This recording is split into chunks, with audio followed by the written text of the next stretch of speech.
Hello student, my name is Inusin and today we are going to discuss the new topic of the chapter electrostatic potential and capacitance, and that topic is type of capacitor.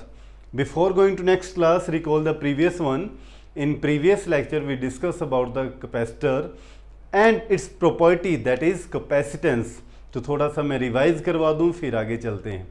तो capacitance मैंने क्या बताया था, एक ability है, एक property है capacitor की to store the electrical energy in the form of electrical charge. तो उस एनर्जी को स्टोर करने की जो एबिलिटी होती है उसको क्या बोलते थे, कैपेसिटेंस बोलते थे, जिसका फॉर्मूला क्या होता था, C is equal to Q by V. C is equal to Q by V, ठीक है। और इसका ऐसा यूनिट बताया था आपको मैंने, क्या होता है, फैरड। और फैरड एक बहुत बड़ा यूनिट होता है, ठीक है। Farad is a larger unit, आज आप प्रूव भी करेंगे उस चीज़ को। और अगर मैं बात करूं यहाँ पर 1 फैरड की, तो 1 फैरड क्या होगा, 1 coulomb by 1 volt. 1 farad is a 1 coulomb by 1 volt. ये कई बार 1 मार्क्स के अंदर क्वेश्चन आया था, 1 फैरड क्या होता है, 1 कूलम बाय 1 वोल्ट। जब दोनों जो अपने पास कैपेसिटर होते हैं, प्लेट्स होती हैं जो कैपेसिटर की, सॉरी, एक तरफ पॉजिटिव चार्ज और एक तरफ क्या होता है, नेगेटिव चार्ज। अगर इनके ऊपर चार्ज कितना स्टोर हो, 1 कूलम चार्ज स्टोर हो जाए और इन दोनों प्लेट्स के बीच में पोटेंशियल डिफरेंस कितना आ जाए, 1 वोल्ट हो, तब जो कैपेसिटेंस होगी इस कैपेसिटर की वो कितनी होगी, 1 फैरड होगी। समझ रहे हो इस बात को, ठीक है। तो आज अब आप बात करेंगे मेनली जिस चीज़ के ऊपर आएंगे वो आएंगे टाइप्स ऑफ कैपेसिटर के ऊपर आप आज बात करने वाले हैं, ठीक है। टाइप्स ऑफ कैपेसिटर के ऊपर, टाइप्स ऑफ कैपेसिटर, ठीक है, टाइप्स ऑफ कैपेसिटर। तो मेनली यहां पर 3 टाइप्स होती हैं बेटे कैपेसिटर की, ठीक है। वन इज सफेरिकल कैपेसिटर, ठीक है। Second is cylindrical capacitor and third is, हाँ जी, parallel plate capacitor, parallel plate capacitor, ठीक है। तो अगर मैं एग्जामिनेशन पॉइंट ऑफ व्यू से बात करूं, अपने सिलेबस की बात करूं +2 के CBSE की, तो ये दोनों अपने सिलेबस में नहीं है, ठीक है। सिलेबस के पॉइंट ऑफ व्यू से पैरेलल प्लेट कैपेसिटर अपने सिलेबस में है, लेकिन स्फेरिकल कैपेसिटर के बारे में आपको जरूर बताएंगे और आपको पता भी होना चाहिए, ठीक है। तो 1 बाय 1 इनके बारे में मैं आपको बताऊंगा, ठीक है, समझ जाना। और जो बच्चे इस चैनल पे फर्स्ट टाइम आए हैं तो प्लीज़ चैनल को ज़रूर सब्सक्राइब कीजिए। वीडियो अगर आपको अच्छी लगे तो ज़रूर लाइक कीजिए। जब आप देखते हो ना, देखो एक चीज़ मैं आपसे शेयर करता हूँ, जब डेली देखते हैं, वीडियो पोस्ट करते हैं, तो व्यूज़ होते हैं 100+, इतना ही अपना लेवल इतना ही है, ठीक है। 100+ व्यूज़ जाते हैं, लाइक कम आते हैं। इसका मतलब लोगों ने देखा तो है लेकिन शायद उनको वीडियो पसंद नहीं आई, इस वजह से वो लाइक नहीं करते हैं इस वीडियोस को, ठीक है। तो अगर आपको वीडियो, देखो कोई कंपल्शन नहीं है वैसे लाइक करने की, अगर आपको वीडियो अच्छी लगती है तो प्लीज़ वीडियो को लाइक ज़रूर कीजिए, शेयर कीजिए, कमेंट ज़रूर कीजिए, ठीक है। तो थैंक यू सो मच। आज के प्रमोशन के बाद आ जाते हैं यहाँ पे। तो स्फेरिकल कैपेसिटर के ऊपर आप बात करते हैं सबसे पहले, ठीक है। एक स्फेरिकल कैपेसिटर के ऊपर, spherical capacitor, isolated spherical capacitor भी बोला, capacitance of an isolated spherical. इस टॉपिक को ये भी बोल सकते हैं, इसकी कैपेसिटेंस अपने को निकालनी है, कैपेसिटेंस ऑफ आइसोलेटेड, समझना इस वर्ड के ऊपर, आइसोलेटेड स्फेरिकल कैपेसिटर, ठीक है। तो ये अपने पास एक स्फेरिकल कैपेसिटर है, तो और जिसकी रेडियस कितनी है, सपोज कर लेते हैं R इसकी रेडियस है, और इस कैपेसिटर के ऊपर, स्फेरिकल कैपेसिटर के ऊपर चार्ज का इस वे के अंदर डिस्ट्रीब्यूशन हुआ है, ठीक है। कितना चार्ज है, सपोज कर लेते हैं इसके ऊपर Q चार्ज है इसके ऊपर, ठीक है। तो कंसिडर कर लेंगे, consider a spherical capacitor of radius R and a Q charge is distributed on the surface of the capacitor, then potential difference then potential difference, हाँ जी, पोटेंशियल डिफरेंस कितना होगा इस रेडियस आर का, अगर मैं इसके ऊपर बात करूं तो पोटेंशियल डिफरेंस क्या होता था बेटे, के क्यू बाय आर, यही होगा पोटेंशियल डिफरेंस, समझ रहे हो। अच्छा, अब अपने को निकालना क्या चीज़ है, निकालना क्या है, कैपेसिटेंस निकालनी है। तो कैपेसिटेंस निकालने का फॉर्मूला क्या होता है, C is equal to Q by V, C is equal to Q by V. V की वैल्यू ऑलरेडी अपन निकाल चुके हैं यहाँ पर, ये वैल्यू यहाँ पुट करें तो C is equal to Q by V की वैल्यू क्या है, के क्यू बाय आर, तो आर ऊपर चला जाएगा, समझ रहे हो। तो यहाँ से क्या हो गया बेटे, हाँ जी,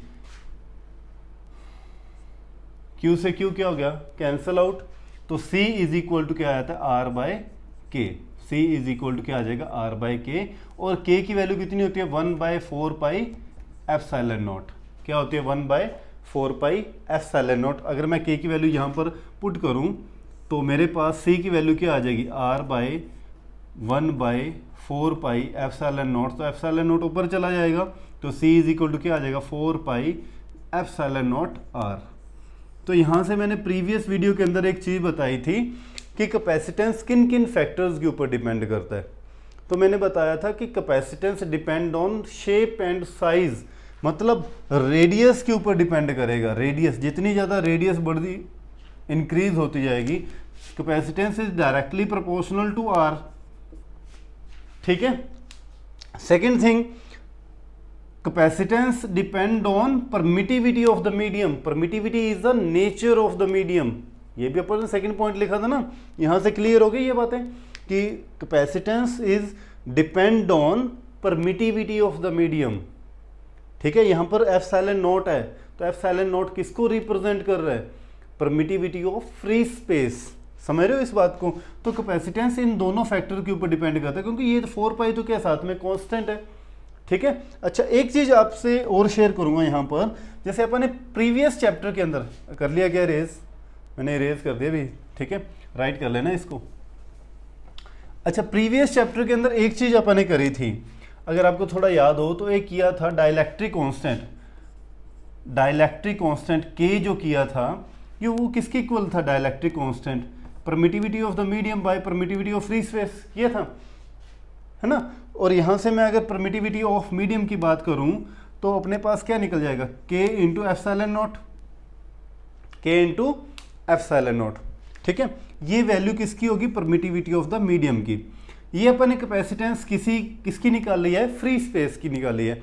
अगर मैं कैपेसिटेंस किसी मीडियम की निकालूं, ठीक है, तो मीडियम की अगर मैं कैपेसिटेंस निकालूंगा तो मेरे पास क्या आ जाएगा, 4 pi epsilon nought m into R, medium की परमिटिविटी, ठीक है। और एप्सिलॉन नॉट m की वैल्यू अपन ने ये निकाली है, अगर ये वैल्यू को अगर मैं यहाँ पुट करूँगा तो कैपेसिटेंस ऑफ मीडियम कितना आ जाएगा, 4 पाई, हाँ जी, k into epsilon nought into R. और इसको थोड़ा सा रीअरेंज करें तो इसको ऐसे लिख सकता हूँ, k into 4 pi epsilon nought into R लिख सकता हूँ। अच्छा, 4 पाई एप्सिलॉन नॉट आर किसकी वैल्यू थी, c की वैल्यू थी। इसका मतलब क्या हो गया, परमिटिविटी जो होगी,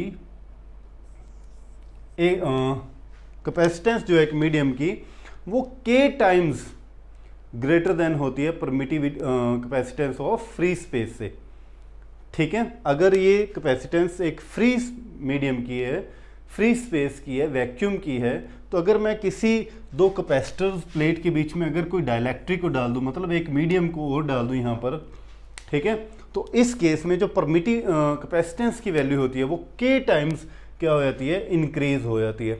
इसकी पूरी डेरिवेशन है, आगे करने वाले हैं अपन, ठीक है, तो टेंशन लेने की अभी जरूरत नहीं है। तो आपको सिर्फ इस कॉन्सेप्ट को ध्यान में रखना अभी तक। मेन जो कभी भी एक कैपेसिटर, एक स्फेरिकल बॉडी की आपको अगर कैपेसिटेंस निकालनी है तो उसका फॉर्मूला क्या रहेगा, C is equal to 4 pi epsilon nought R. अच्छा, एक स्फेरिकल बॉडी से यहाँ से ध्यान आता है कि अर्थ भी एक स्फेरिकल बॉडी है ना। इरेज कर रहा हूँ बेटे, इस सारे को मैं राइट कर सकते हो आप सारी चीज़ों को, ठीक है।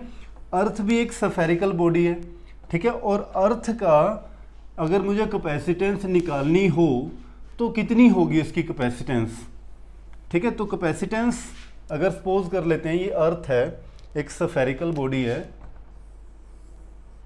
ठीक है। इसको अलग से टॉपिक भी आप बना सकते हो, capacitance of earth, capacitance of earth. ठीक है, तो ये अर्थ स्फेरिकल बॉडी है और स्फेरिकल बॉडी का कैपेसिटेंस कितना होता है, अभी अपन बोल के आए कि 4 पाई एप्सिलॉन नॉट आर होता है। ठीक है, अच्छा अब अर्थ की रेडियस कितनी होती है, ये आर की वैल्यू अपने को पता है कितनी होती है, 6400 किलोमीटर। आर की वैल्यू कितनी होती है इसमें, 6400 किलोमीटर। और ये जो आर लेते हैं अपन स्फीयर की, वो किस में लेते हैं, मीटर के अंदर लेते हैं। तो इसलिए 6400 किलोमीटर के अगर मैं मीटर बनाऊंगा तो 6400 इंटू 10⁻³ मीटर, 1000 से मल्टी कर दूंगा, मीटर में कन्वर्ट हो गया। अब मुझे इसकी कैपेसिटेंस निकालनी है, तो इसकी वैल्यू 1/4 पाई एप्सिलॉन नॉट की वैल्यू होती है 9 इंटू 10⁻⁹।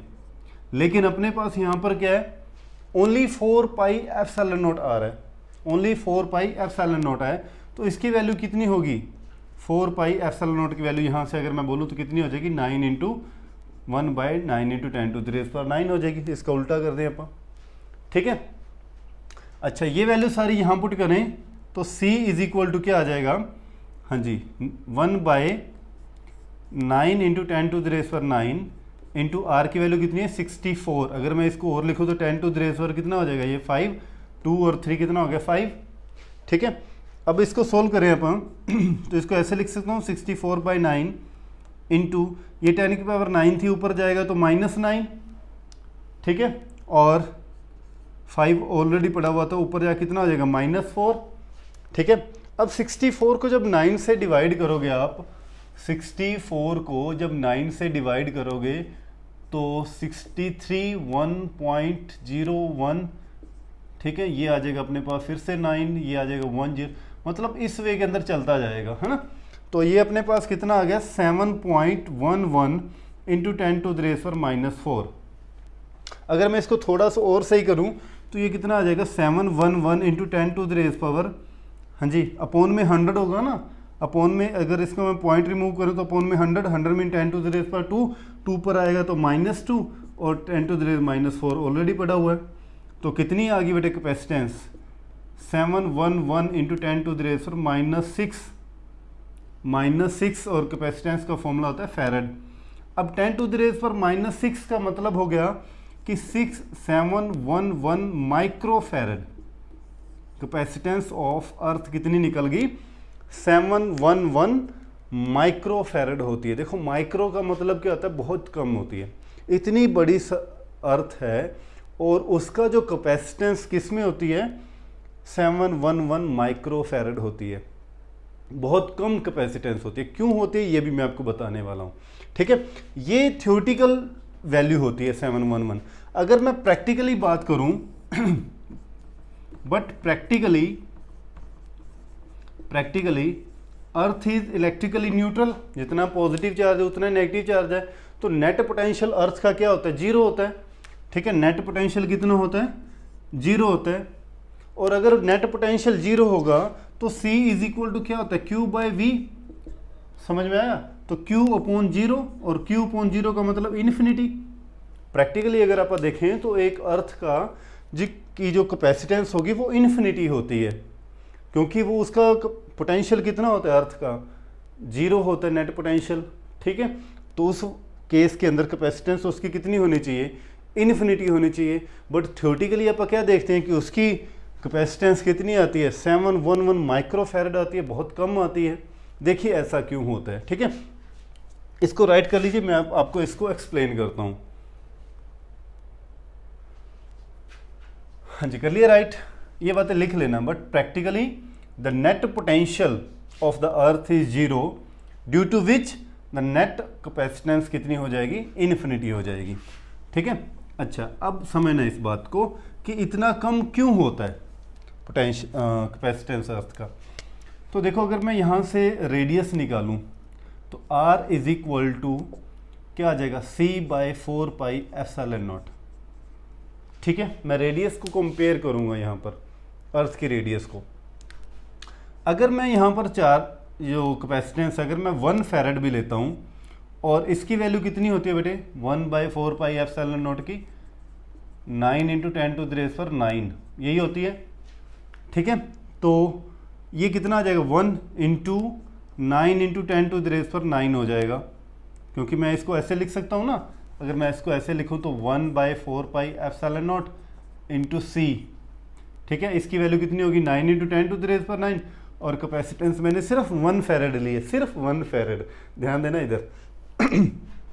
तो रेडियस कितनी आ गई 9 इंटू 10 टू द रेज़ पर 9 मीटर आ गई। अच्छा, अब मैं किलोमीटर के अंदर अगर मैं बात करूं तो ये आ जाएगी 9 इंटू 10 टू द रेज़ पर 6 किलोमीटर। रेडियस देखो कितनी है 9 इंटू 10 टू द रेज़ पर 6 किलोमीटर, और रेडियस ऑफ अर्थ कितनी है, रेडियस ऑफ अर्थ कितनी है ओनली 6400 किलोमीटर। तो मतलब ये जो मैंने रेडियस देखो, अगर मैं 1 फैरेड भी कैपेसिटेंस लेता हूँ, 1 फैरेड, बात सुनना इधर, 1 फैरेड अगर कैपेसिटेंस होती है तो ये किसकी होगी 1 फैरेड, ऐसे उस स्फेरिकल बॉडी की 1 फैरेड कैपेसिटेंस होगी जिसकी radius 9 into 10 to the raise power 6 kilometre होगी। समझ रहे हो इस बात को, इतनी ज़्यादा जिसकी रेडियस स्फेरिकल बॉडी की होगी, उसी के ऊपर कैपेसिटेंस कितनी होगी 1 फैरेड होगी। लेकिन अर्थ की कितनी होती है सिर्फ रेडियस 6400 किलोमीटर, मतलब 1500 टाइम्स जो ये रेडियस है वो ग्रेटर देन है 6400 से। तो इट मीन्स क्या हुआ बेटे कि इसके कंपैरिजन में जब मैं इसको देखता हूँ तो इसकी रेडियस बहुत कम है, और रेडियस कम है तो इसकी कैपेसिटेंस भी क्या होगी, कम होगी। समझ रहे इस बात को। तो अर्थ की कैपेसिटेंस कम होती है क्योंकि उसकी रेडियस, अगर मैं 1 अगर यहाँ पर बात करूँ ना तो 1 कूलम चार्ज भी बहुत ज़्यादा चार्ज होता है, 1 कूलम चार्ज भी स्टोर नहीं होता है, ठीक है। ऐसे ही अगर किसी भी बॉडी की रेडियस, स्फेरिकल बॉडी की रेडियस इतनी ज़्यादा होगी तब जाके उसकी कैपेसिटेंस 1 फैरेड होगी, ठीक है। मैंने आपको लिखवाया था ना, farad is a larger unit of capacitance, इतनी ज़्यादा रेडियस के ऊपर। लेकिन अर्थ की तो क्या है, रेडियस ही 6400 किलोमीटर है, इसके कंपैरिजन में तो कुछ भी नहीं है, ठीक है। तो इसलिए उसकी कैपेसिटेंस क्या होती है, बहुत कम होती है। तो आई होप कि आपको बेटे समझ में आया होगा। तो थैंक यू सो मच, बने रहिए चैनल के साथ, मंद मंद मुस्कुराते रहिए, खुश रहिए, अपना ध्यान रखिए बेटे। Thank you so much.